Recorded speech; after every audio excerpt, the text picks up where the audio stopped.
Em poucas palavras. Um olhar sobre o mundo, a vida e a sociedade, à luz da Palavra de Deus, com Augustus Nicodemos. Olá, começamos agora mais uma edição do nosso programa Em Poucas Palavras, agradecendo a sua audiência, preciosa audiência. Eu sou Natsa Matias, comigo, nosso comentarista, pastor Augustus Nicodemos. Olá, pastor, como vai? Tudo bem, Natsa, querido ouvinte? Estamos aqui de novo com poucas palavras, mas nós esperamos que elas sejam muito usadas por Deus para abençoar a sua vida. Muito obrigado pela sua audiência, que tem feito a diferença para nós. Tem tornado o programa gostoso de fazer, né, Natson? Muitos desafios e perguntas. Desafios chegando, né? A gente está feliz com isso. Obrigado pela sua audiência. O nosso ouvinte de Petrópolis, Rio de Janeiro, Silvio Leonel, ele leu em Mateus capítulo 18, versículos 15 a 18, que Jesus deu uma ordem, segundo Silvio, uma orientação extremamente dura sobre a questão do perdão e da reconciliação, quando diz que depois de algumas tentativas frustradas de reconciliação, se deve tratar uma pessoa que não se conserta como gentio ou publicano. É sobre esta preocupação do Silvio que o programa de hoje vai se debruçar.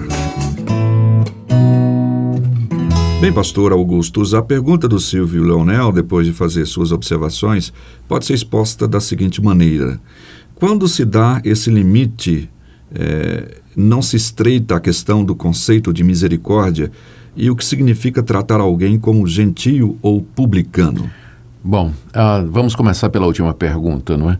Tratar alguém como gentio e publicano, nos tempos bíblicos, significaria tratá-lo como uma pessoa que não fazia parte do povo de Deus.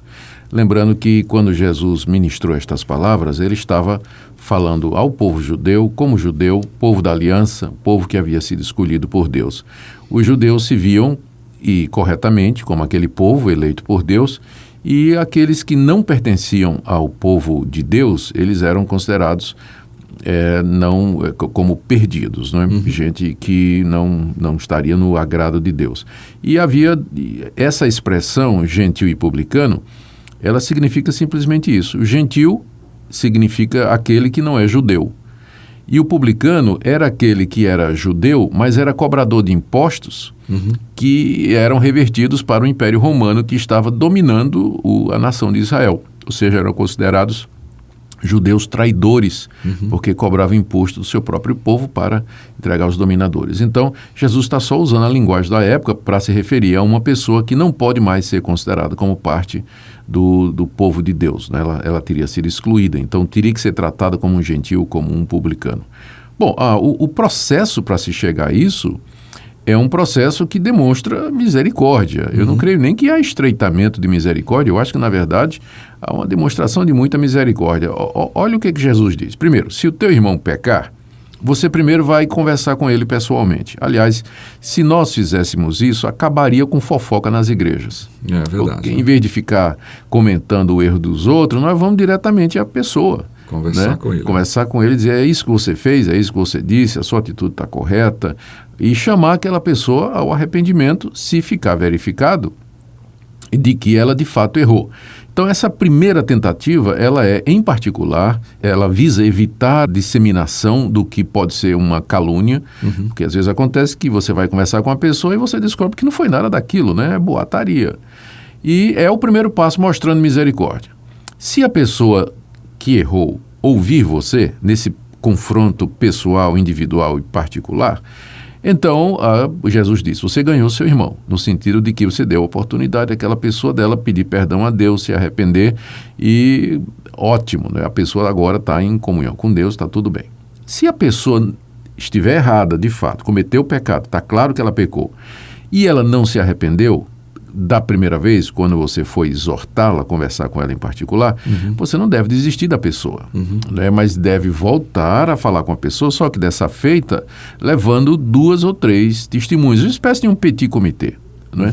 E aí agora, com um grupo menor, outra vez a pessoa tem que ser confrontada a respeito do pecado dela, né? Que ela possa se arrepender, que ela possa reconhecer e mudar de vida. Se a pessoa não escutar, ainda se permanecer endurecida no seu pecado, sem arrependimento, Então vem agora a terceira etapa, que seria levar o caso à igreja, ao conhecimento da igreja, à liderança da igreja, os pastores da igreja, os presbíteros, o conselho da igreja. E então essa pessoa seria chamada agora na presença da liderança da comunidade, e então ela seria confrontada pela terceira vez, ela teria uma terceira oportunidade de confessar o seu pecado e se arrepender. Se mesmo nessa terceira oportunidade, que já tem um caráter bem mais sério, né, e grave e oficial, a pessoa ainda permanecer endurecida, ela ainda não quiser se arrepender e confessar os seus pecados, então parece que nós estamos diante de uma pessoa que não é crente mesmo, não é, que não quer se arrepender, que está com o coração endurecido, está cega pelo pecado. Então, o que a igreja faz é considerá-la, então, a partir dali, como alguém que não faz parte do povo de Deus. Porque a condição para nós fazermos parte do povo de Deus é que nós vivamos uma vida de arrependimento. Não é que uma vida perfeita, mas uma vida onde, se o pecado existir, nós estamos dispostos a nos arrepender e consertar os nossos caminhos.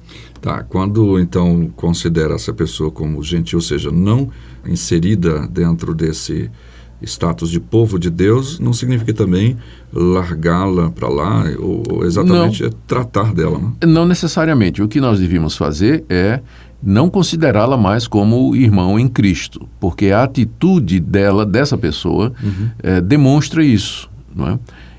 Mas não quer dizer que todos os laços de relacionamento cessaram. É bom haver um acompanhamento pastoral, amigos, né, que ainda mantenham a porta aberta, porque o alvo desse processo de exclusão não é condenar a pessoa ao inferno eternamente, mas é levar a pessoa a refletir.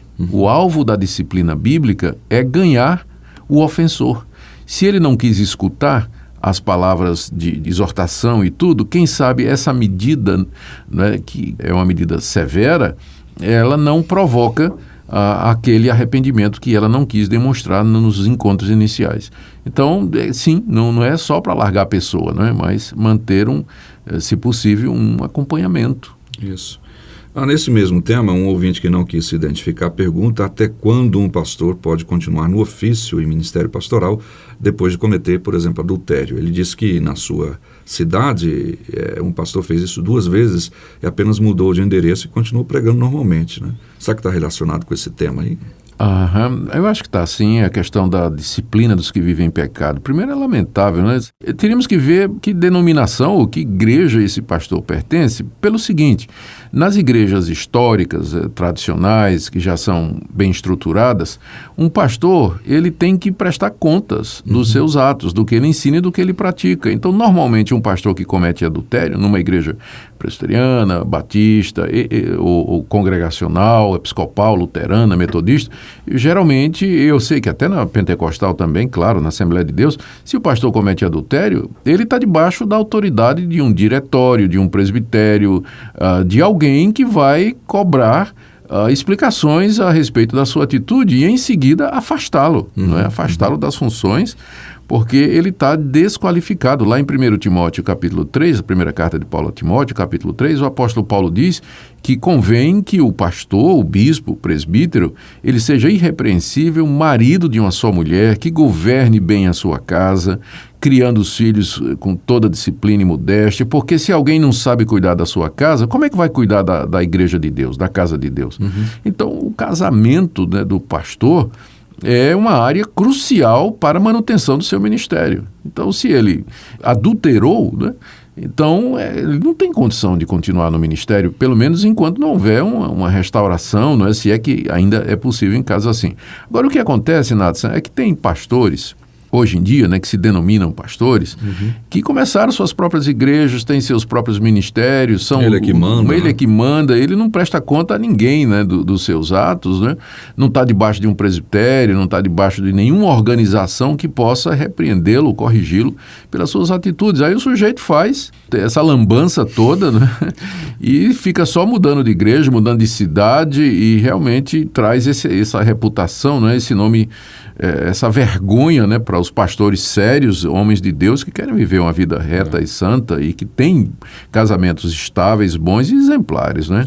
Isso acaba afetando aqueles que estão caminhando bem, como o senhor disse, né? Não, olha, esse aí também é pastor. Ah, tá, é pastor. Aham. Pois é, um mau exemplo, né? Não somente que fere a consciência dos fiéis, né? Daqueles que desejam seguir o evangelho e que olham para os pastores como seus líderes, mas acaba servindo também de mau exemplo. Olha, se o pastor fez, eu posso fazer também, né? Exato.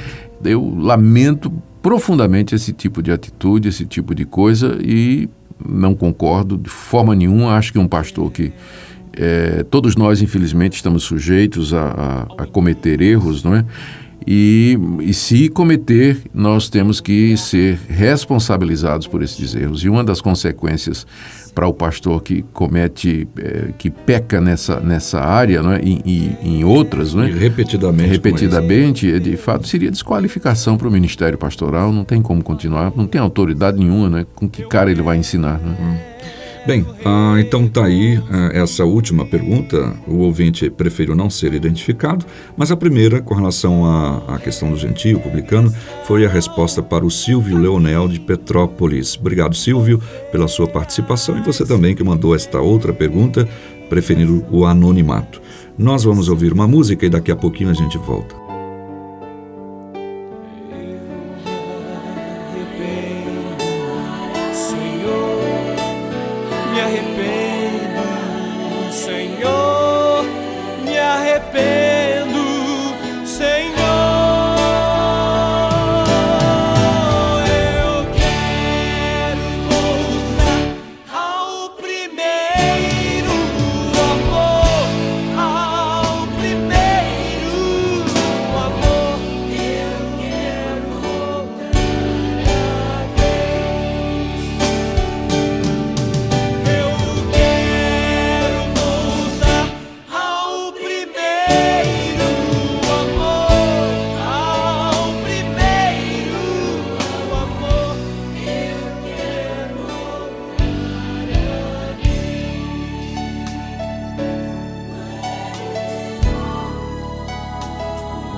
Ao início de tudo, encontrar-me contigo, Senhor.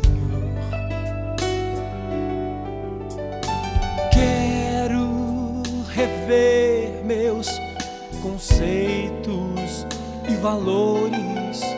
Eu quero reconstruir.